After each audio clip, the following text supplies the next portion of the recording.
2022, 23, 24, 25, 26. 4 years, almost 4 years.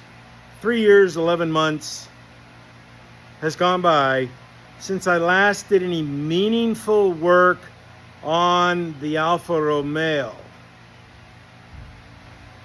And there's a few reasons for that. However, I'm not comfortable with those reasons, but they are reasons. The biggest one is my daughter moved back with her daughter about that time ago, about 4 years ago, just over 4 years ago. And my entire life realigned to serve them and have no regrets. And that was done honorably with no regrets. I'm very happy about it. I'm very happy about it. I feel I did a really good job with the grandbaby. She's 7 now. What a blessing! What a blessing that was to have her with in the home for all those years. What a blessing that was. So because of that, all of this stuff here kind of got put on the back burner. My projects, the Alfa Romeo, even the Porsches got pushed back a lot. Blasting still became number one priority. It always has been, always will be. I think it always will be. So I did those things and fit in this kind of stuff when I could, but it was very difficult. So the owner of this Alfa, that's up in the air right there. That's the car itself. The owner of this Alfa was very happy to have a little vacation, a little break. Getting relatively low-cost storage, safe and secure, and in good hands, good stewardship. Me. I wonder if I should be a storage facility. I don't know. There's plenty of those everywhere you look around. There's storage facilities. People storing their junk. People, they buy too much stuff. We buy too much stuff and they put it in there. I don't know. I don't want to be that. I will not be that. But anyways, I'm back on the Alfa for a little bit, probably for 25, 30 hours. Half of that's already burned up. Back on the doors. And I'm going to link, the first comment in this video will be a link to the video I made 4 years ago talking about this Alfa and the door issues and problems. And I very clearly, succinctly illustrated just the situation, the issue, the problems, the mistakes made, and the course of action to remedy that. And it's a good video. I watched it this morning. I tweaked it a little bit. And again, I'm going to put the link to that video in the first comment here in this video today, but I want to show you what I'm doing on the Alfa respective of the door. This is the passenger door on the Alfa Romeo. Notice the gap here is really good. It never was an issue on the passenger side, with the exception of the quarter panel to the door area, because if you remember on this car, these are full brand new quarters that I installed, so the gap here did need to be addressed. Now going back over here to the door, this is the driver's door. This one required a new skin, which the new skin is on it. Some of the things I'm finding that weren't fully addressed when it went to the painter was like the overlap right here of the door skin, the new skin, where it overlapped into this. This is the little trim piece, or the overlap that was pounded down. In adjusting the door itself, had to sand it down. It shrunk it down so this piece right here came off, welded this in down in here, So I'm gonna glue this back on in place to give it the aesthetic appeal. One thing I did not like that the painter did, I like to see a nice, I like to see this. I like to see this seam here. I don't like to see a lot of built up seam sealer like the painter did on this door. It's just way too much. And I think he did that to cover up some flaws. And I'm going to show you the flaws, a flaw that I haven't yet addressed. Let me see if I can get this in properly so you can see.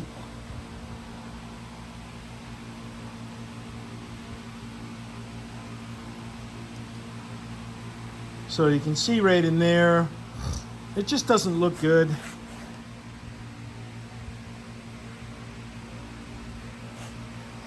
You know, I want to fix that. Just aesthetically, it makes it look a little bit better.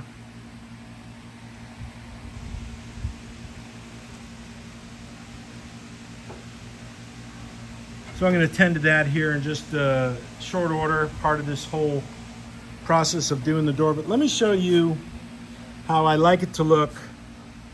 See right there, a nice transition. And I'll put a little bit of body, or not body filler, but a little bit of seam sealer there, but not much. You know, things like that, that little lip hanging over, I'm gonna fix that. This right here wasn't fully pounded down, I'm gonna fix that. Also, something I wanted to draw your attention to, I had to, and the painter had to build this up a bit, extending it out, and the new door skin wraparound flap is right here at the tip of my finger, but it was much longer, which contributed to the gap being too big, which I'm going to show you that in a sec. So I cut a lot of this part off right here. It was up right up underneath the, you know, the bottom of the door. The flap came right up to here, which I didn't like that because it covered up the strain hole, so I zinged that off the whole length. And then I took this straight edge and I put it from door edge right there to the door edge down there, and took a piece of angle iron aluminum, cut the ends off to make it so it would mount in here properly, and I clamped it down, and then I went and filled in all this down in here, and I'm going to grind that up now and make it look good. I probably will not add any more material in there, welding material. It took me all day to do this. I would use heat sink copper on the back, do a section, move over here, here, and then let it all cool down for 5 minutes, 10 minutes or so, and go back doing it to fill that whole thing in. Because the door itself had like a very concave door edge gap. Now when the painter had the car, he only had it on this dolly. And he's an older guy, so he's not going to get down on the ground and check the gaps and really make sure it's nice. I don't know if I'll send this back to him on a rotisserie or not. I don't know. Because I'm really concerned with the bottom areas. Some of this blue tape is indicative of just not as high quality work as I would expect it to be, because the car wasn't able to be rotated around. So most cars that go in for a respray don't go in on a rotisserie unless it's Muscle Rod Shop. But I asked them if they wanted to do this car, and they said absolutely not. So here and there, we're gonna get it right. Here's the door gap itself. It's going to take a lot of work. I'm going to lead the face of the door, the underside, where you see it with the eye. I'm going to lead that in. A lot of it, get it nice and smooth, grind this down. In any areas that I need to perhaps weld some more on, the leading action on the face of the door on the bottom will spill over. That's the intent, will spill over and make it nice. So I'm not going to put any body filler on this, panel bond, anything that's a non-metal. So I'm going to use in lead this door, put this door back on, sand it down.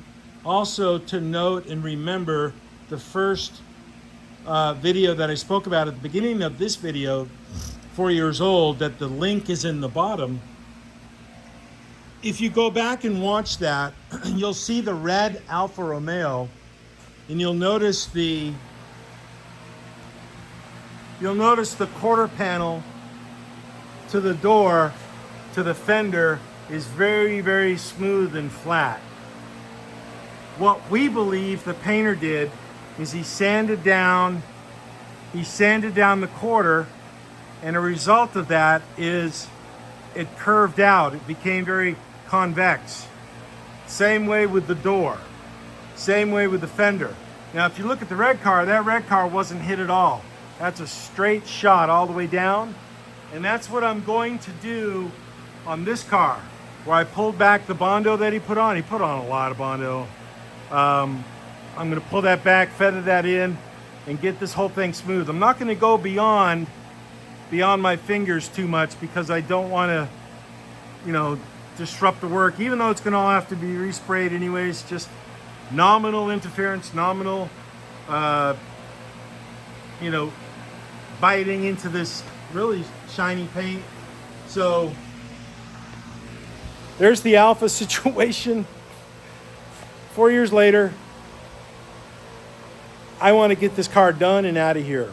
Even though the owner has been comfortable letting it sit here because it hasn't cost them any money, relatively speaking. However, that's going to change because I can't be a storage facility. I can facilitate your hobbies, but I can't be a storage facility for those hobbies if the currency is not flowing, okay? So there it is, Alfa situation. Some of you may be watching, curious about the 79928. That I'm waiting on a clutch master cylinder, a clutch slave cylinder to install before I put on the brake booster. Those aforementioned cylinders, I've gone through them, tried to get them rebuilt, buying different kits, using parts from my 81 car, the 79 car, Steve's 86 car. Steve went and bought all brand new stuff for his. He hasn't yet got it operational. I bought the rebuild kit for these. It's just not going to work. I found some new ones, brand new ones, relatively cheaply priced, economically priced. So I'm waiting on those things to come in. They should come in today for that, and then I'll get back on the 79, get that thing done. I'll put the Alfa back on another pause, but I want to get this door set first. We'll go from there, okay? Peace out, everybody. Choose, be good, be happy, be good to one another. Even if they're not good to you. There we go. See ya.